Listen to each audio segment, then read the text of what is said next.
इब्तिदा है रब्बे जलील के बाबरकत नाम से जो दिलों के भेद खूब जानता है।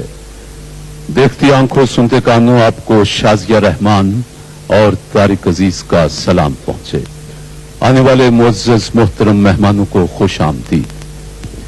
अजीजान मन, जिस वक्त आप अपने खूबसूरत पुरसुकून घरों में बैठे ये प्रोग्राम देखेंगे, 21 मई का सूरज गुरूब हो चुका होगा और दूसरा दिन के 22 मई ईद कुर्बान का दिन होगा। मैं आपको पेशगी ईद मुबारक पेश कर रहा हूं।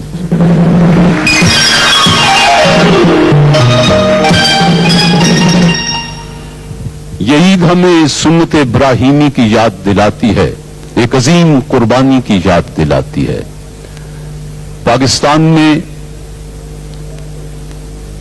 कुर्बानी को अगर वसी मानों में ले लिया जाए तो फिर जिंदगी पर इसे फैलाना पड़ता है।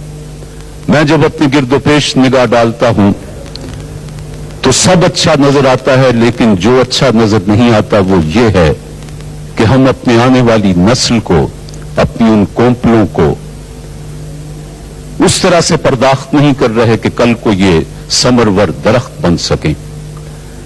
80 लाख से ज्यादा का एक तखमीना है यूनिसेफ का कि जो बच्चे हर साल हलाक हो जाते हैं गुर्बत की वजह से, ग़िज़ाइयत कम होने की वजह से, बीमारियों की वजह से, और इस तरफ तरजीह नहीं दी जा रही।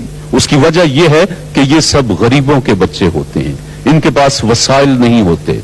उमरा और रऊसा के बच्चे तो उनको हॉस्पिटल की और बेहतरीन डॉक्टरों की हर मदद हर वक्त उन्हें तैयार मिलती है, लेकिन ये जो हमारे गिरदोपेश छोटे छोटे बच्चे, गरीबों के बच्चे, जिनके दरवाजों तक मेडिकल मदद नहीं पहुंचती, डॉक्टर नहीं पहुंचता, जिनको ट्रेन्ड डॉक्टर नहीं मिलते हैं, जिनको स्कूल नहीं मिलते हैं, जिनको साफ पीने का पानी नहीं मिलता है, जिन तक हम बेहतर सेहत की इत्तलात नहीं पहुंचा सके हैं, उनका कोई वाली वारिस नहीं है।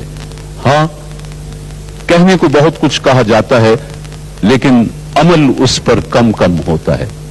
हम आज जो जिंदा हैं, हमें एक दिन जाना है। वतन कायम दायम रहता है, दायम आबाद रहेगी दुनिया, हम न होंगे कोई हम। दुनिया में सबसे ज्यादा जबानें किस मुल्क में बोली जाती हैं? भारत में। अच्छा, पापुआ न्यू गिनी वो भी एक मुल्क है, और हिंदुस्तान, इंडिया, भारत में दुनिया में सबसे ज्यादा जबानें बोली जाती हैं। तकरीबन कमोबेश 900 के करीब जबानें हिंदुस्तान में बोली जाती हैं, और एक वो पापुआ न्यू गिनी है, वहां भी कोई 800 कुछ के करीब जबानें बोली जाती हैं। बहरहाल जवाब दुरुस्त है जी आपका। बताइए, हजरत आदम अलैहिस्सलाम के कितने बरस बाद हजरत नूह अलैहिस्सलाम का तूफान आया था, वो जिसमें उन्हें कहा गया कि कश्ती बनाओ? ये तकरीबन 2242 साल थे।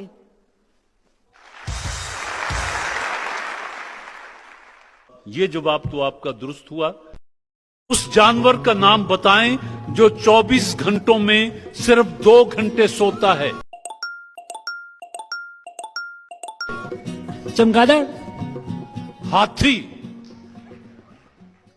कल प्रदेश में याद आएगी, ध्यान में रखना, अपने शहर की मट्टी भी सामान में रखना, सारे जिस्म को लेकर घूम जमाने में, बस एक दिल की धड़कन पाकिस्तान में रखना।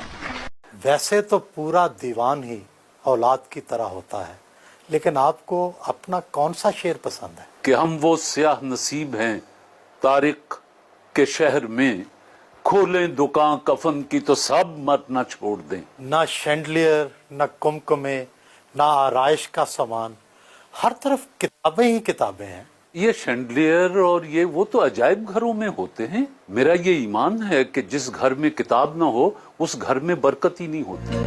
ख़वातीन और हज़रात, तशरीफ लाते हैं वसीम अकरम।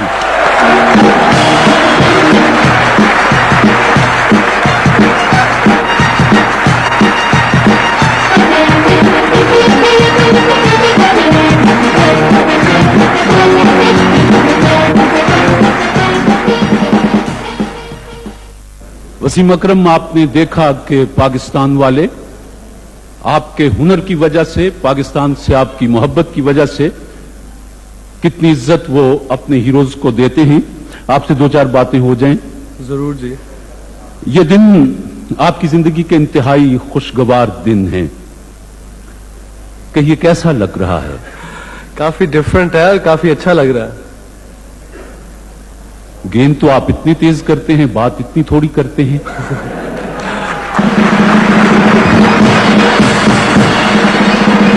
सुना है जितना मुख्तसर बोला जाए उतना बेहतर है।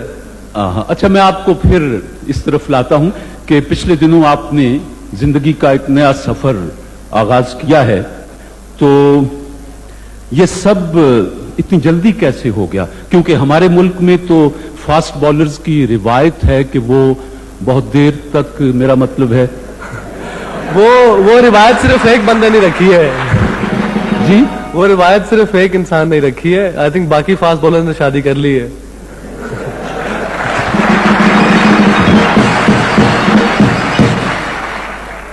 चलिए ठीक है। बात जरा जाती सी है। आपकी इजाजत से पूछ रहा हूं कि अपनी पसंद, मां बाप की पसंद, या उनकी पसंद जो इस वक्त यहां नहीं है? नहीं जी, पहले मेरी पसंद, फिर माँ बाप से पूछा, फिर उनकी भी पसंद, और फिर हुमा की भी पसंद, तो सब मिलके ही हुआ है। यानी सबकी पसंद? जी बिल्कुल।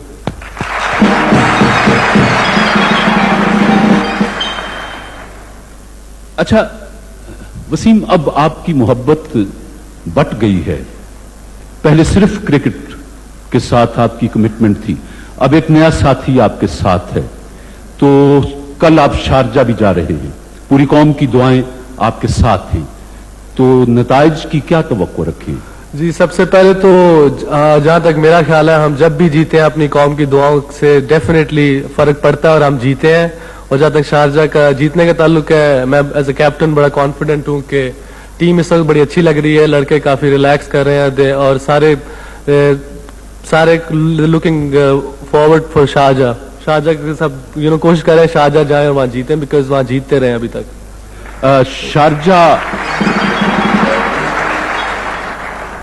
शारजा का मैदान तो ऐसा है कि जहां आपकी कामयाबियों के झंडे गड़े हुए हैं। तो इस वक्त जो टीम जा रही है, इससे आप पूरी तरह मुतमिन हैं? जी बिल्कुल, सिलेक्शन मेरी मर्जी से हुई है और मैं बिल्कुल मुतमईन हूँ। और उन्हीं लड़कों को लिया गया जिन्होंने लास्ट ईयर परफॉर्मेंस दी थी और जो अभी डोमेस्टिक में परफॉर्मेंस दी है। जाहिर है कि कोई भी फैसला हो उसमें इख्तिलाफ तो होता ही है बाज ज़हनों को। बाज दोस्तों का ख्याल है कि रमीज राजा का ड्रॉप जो है वो समझ नहीं सके। हाँ, आई थिंक बाज लोगों को जिनको नहीं पता, रमीज को इसलिए आई थिंक ड्रॉप किया गया है कि उनकी थोड़ा फील्डिंग का ड्रॉबैक था। अभी विल्स कप में उनकी परफॉर्मेंस इतनी अच्छी नहीं थी, और जो उनकी जगह नया लड़का लिया गया सईद अनवर, उसको भी आप सब लोगों ने देखा हुआ है। उसने भी 2 मैचों में 200 किए हैं और वो फॉर्म में है, इसलिए उसको लिया गया। और रमीज का ये कि उनको हमने ड्रॉप किया, सिर्फ ये छोटा टूर है, फिर जिम्बाब्वे आएगी, उनको जरूर कंसिडर किया जाएगा वनडेज में भी और टेस्ट मैचेस में भी।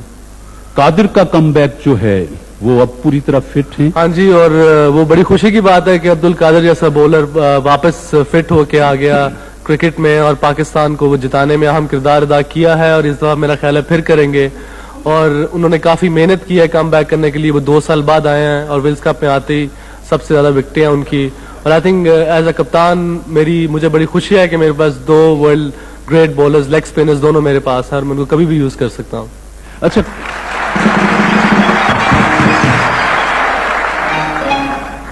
कप्तान, एक बात है कि आपकी टीम कैच बहुत ड्रॉप करती है। बैट्समैन अपना काम कर जाते हैं, बॉलर्स अपना काम दिखा देते हैं, लेकिन वो इज्तिमाई तौर पर कैच ड्रॉप होते हैं। तो वनडे में एक कैच लारा का आपने ड्रॉप किया तो उसने 100 बना के दिखाई। उसके हमने काफी कैच ड्रॉप किए जी लारा के, उसकी बात ना करें।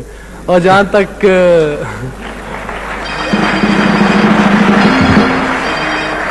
तक फील्डिंग का ताल्लुक है, फील्डिंग पाकिस्तान टीम की काफी अरसे से ही अपना वो रही है खराब, बिकॉज उसकी एक کہ جو لوگوں کو جن کو نہیں وجہ پتا اس کی وجہ یہ ہے کہ ہماری جو کرکٹ ہے وہ اسکول لیول میں اب انٹرسٹ نہیں رہا لوگوں کا. جب میں نے شروع کی تھی تو اسکول کے لیول پہ اتنی زبردست کرکٹ ہوتی تھی کہ لوگ میچ دیکھنے جاتے تھے. ہم سارے کوشش کرتے تھے کہ اسکولوں کے میچ آئیں ہم پرفارمنس کریں. اخباروں میں اب تو میں نے کبھی اسکول کی خبر کسی اخبار میں پڑھی بھی نہیں. اور جب بیسک ہی نہیں ہوگی کسی چیز کی تو وہ چیز آگے جا کے کیسے امپروو ہوگی. گویا آپ کا کہنا یہ ہے کہ کرکٹ کو نرسری اسکول سے کالجز, اس کے بعد پھر یہ پروفیشنل ادارے. ہاں جی بالکل, پوری دنیا میں ایسا ہوتا رہا. حالانکہ ہمارے پاس پوری دنیا سے آرام سے 90% زیادہ ٹیلنٹ ہمارے ملک میں ہے پوری دنیا سے, اور فیسلٹیز بالکل نہیں ہے. مگر اس کے باوجود ہماری ٹیم دنیا کے نمبر 1 ٹیم میں آتی ہے. اور آئی تھنک اس وقت ہم دنیا کی نمبر 1 ٹیم ہے, اور انشاءاللہ ہم پوری کوشش کریں گے کہ اپنے معیار کو پورا رکھیں شارجہ میں.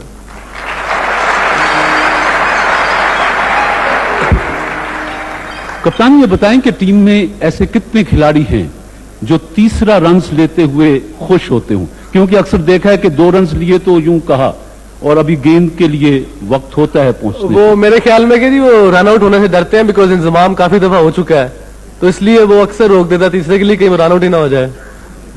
اس کے علاوہ آپ کوئی مشورہ پاکستان میں کرکٹ کی ترقی کے لیے کوئی بات کہنا چاہیں تو ہم سب سن رہے ہیں. اس کی ترقی کے لیے سب سے پہلے میں نے جو پہلے بات کی تھی وہ کہ ہمیں اس کی بیسک سے شروع ہونا چاہیے. اسکول سے ہمیں کرکٹ شروع کرنی چاہیے, اور دل لگا کے سارے جو کوچز ہیں اور ہر اسکول کو چاہیے کہ ان کے گراؤنڈ ہو, آئدر کرکٹ کے لیے, فٹ بال کے لیے یا ہاکی کے لیے ایک سپورٹس کی گراؤنڈ ہونی چاہیے, تاکہ جو ہمارے لڑکے ہیں وہ اسکول سے آتے ہی بیسک سیکھیں اور پھر پاکستان ٹیم میں آئے, بجائے کہ پاکستان ٹیم میں آ کے سیکھیں, وہ پہلے سے سیکھ کے آئیں تاکہ پاکستان کی کرکٹ اور ہاکی اور کوئی بھی سپورٹ دنیا کے نمبر 1 ہو جائے. اللہ آپ کو زمانے بھر کی خوشیاں دے, آپ کی صحت برقرار رہے اور آپ پاکستان کی خدمت کرتے رہیں.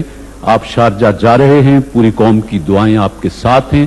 ڈاکٹر ولمار شعبے کمپنی جرمنی کے اس وقت مہمان تھے, تو انہوں نے اپنا پورا سٹال آپ کے ساتھ کیا ہے اور پھول بھی آپ کے ساتھ جائیں گے. آپ کی محبت.